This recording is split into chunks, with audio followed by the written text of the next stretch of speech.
Hello नमस्कार दोस्तों, स्वागत है आपके अपने यूट्यूब चैनल मेहरा क्लासेस में। तो आप सभी को पता है दोस्तों कि एमपीपीएससी असिस्टेंट प्रोफेसर फेज 1 का जो एग्ज़ाम है वो 3 मार्च को होने जा रहा है। और इसके रिगार्डिंग काफ़ी कैंडिडेट ये चाहते हैं कि इसकी डेट एक बार फिर से एक्सटेंड हो जाए और फॉर्म भरने की लिंक भी एक्टिवेट हो जाए ताकि हमको इसमें मौका मिल सके। इसके रिगार्डिंग कोर्ट में काफ़ी कैंडिडेट ने पिटीशन लगा रखी है और आयोग ने साफ कह दिया है इसके रिगार्डिंग के डेट अब नहीं बढ़ेगी। ओएचडी रविंद्र पंच भाई ने इसके रिगार्डिंग नोटिफिकेशन में बताया है और न्यूज़ पे बताया है। और कल की डेट में एक नोटिफिकेशन भी आया हुआ था जिसमें कह दिया है कि सब जो परीक्षा होने वाली है वो सब यथावत समय अनुसार ही होगी। लेकिन दोस्तों यदि कोर्ट आदेश दे देता है तो डिपार्टमेंट को ये मानना पड़ेगा। तो ऐसा ही कुछ आदेश जारी हो चुका है और इससे ये अनुमान लगा सकते हैं कि हो सकता है दोस्तों कि एमपी असिस्टेंट प्रोफेसर की जो एग्ज़ाम डेट है एक बार फिर से बढ़ने के चांसेस है। तो क्या आदेश है, क्या इसमें बताया गया है, तो इसके रिगार्डिंग हमें चलना होगा आगे की ओर। और आगे बढ़ने से पहले आपसे रिक्वेस्ट जरूर करना चाहेंगे, यदि आप हमारे चैनल पर नए हो तो चैनल को जरूर सब्सक्राइब करना। तो हम चलते हैं आगे की ओर।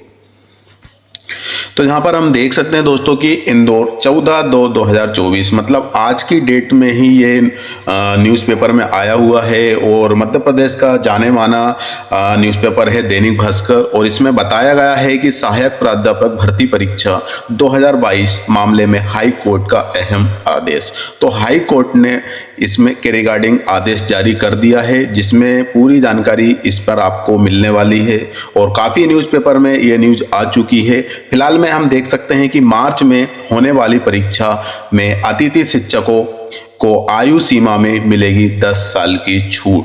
जी हाँ दोस्तों, जो मार्च में मतलब फेज 1 का जो एग्ज़ाम 3 मार्च को होने जा रहा है और इसमें गेस्ट फैकल्टी जो है जो पहले से इसमें वर्किंग है या फिर रिटायर कंडीशन में पहुंच चुकी है तो उनको 10 साल की छूट मिलने वाली है, क्योंकि समय के अभाव के कारण वो एमपी असिस्टेंट प्रोफेसर का फॉर्म नहीं भर पाए हैं। तो इसके चलते हुए उनको 10 साल की छूट दे दी गई है और ये हाई कोर्ट का आदेश भी जारी हो चुका है।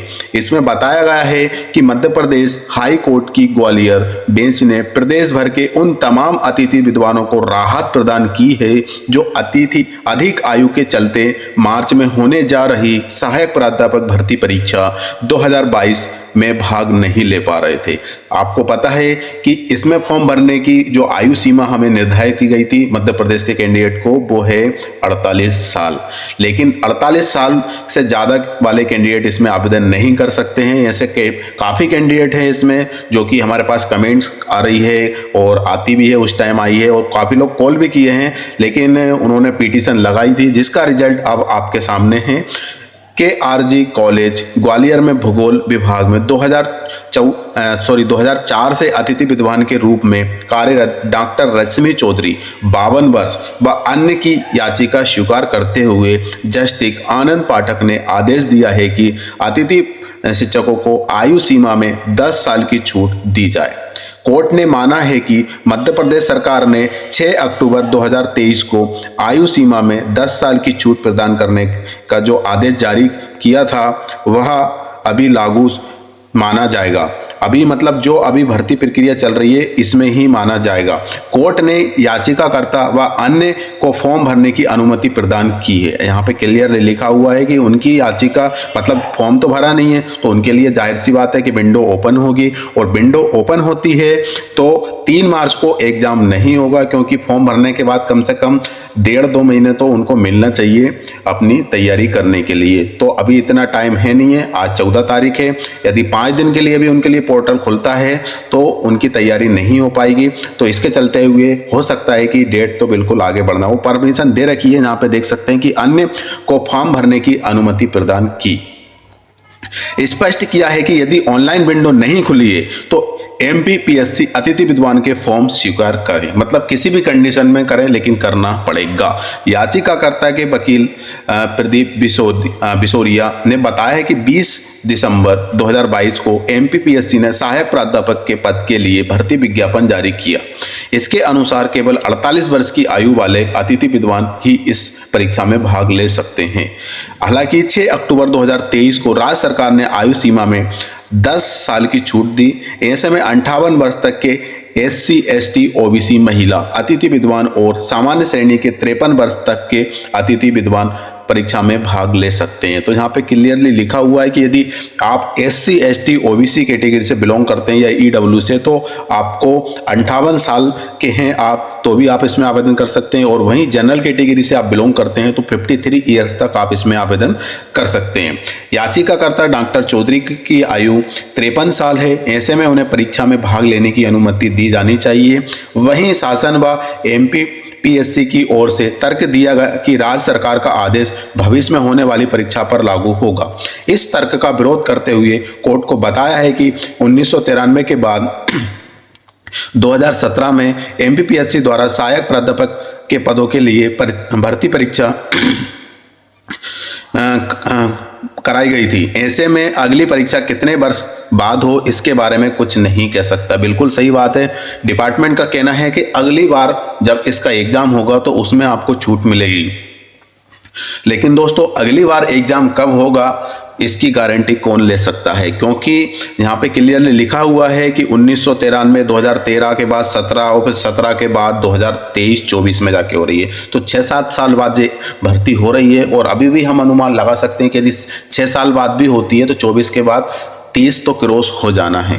तो 30 क्रॉस आएंगे तो फिर वही कंडीशन फिर सामने आ जाएगी कि उनकी एज तो फिर ऑटोमेटिक निकल जाएगी। तो इसके चलते हुए हो सकता है दोस्तों कि उनको इसी में मौका मिले और उनको फॉर्म भरने की अनुमति या विंडो ओपन इसी फॉर्म के लिए ओपन कर सकता है डिपार्टमेंट। तो कोर्ट ने कहा यदि शासन की मंशा वर्तमान में अतिथि विद्वानों को राहत देने की नहीं होती तो फिर वे अक्टूबर 2023 के स्थान पर तब आदेश जारी करते जब भविष्य में भर्ती परीक्षा होती। तो बिल्कुल यहाँ पे उन्होंने तर्क में बताया गया है कि यदि ऐसा होता तो आपको 2023 के स्थान पर अब आदेश जारी करते समय भविष्य में भर्ती परीक्षा होगी, उसके रिगार्डिंग भी आपको नोटिफिकेशन देना जरूरी था। लेकिन ऐसा नहीं हुआ, तो हो सकता है दोस्तों और होगा ही, क्योंकि मार्च में होने वाली परीक्षा में अब उनको मौका मिलने वाला है। कोर्ट का आदेश जारी हो चुका है, तो जितने भी एज ओवर हो चुकी है जिनकी, बिल्कुल उनको मौका मिल सकता है। नाम दिए हैं, इनके अलावा यहाँ तो 1-2 नाम ही शो किए गए हैं, लेकिन ऐसे काफ़ी कैंडिडेट होंगे जिनकी पिटीशन लगी हुई है, और काफ़ी कैंडिडेट यही चाहते होंगे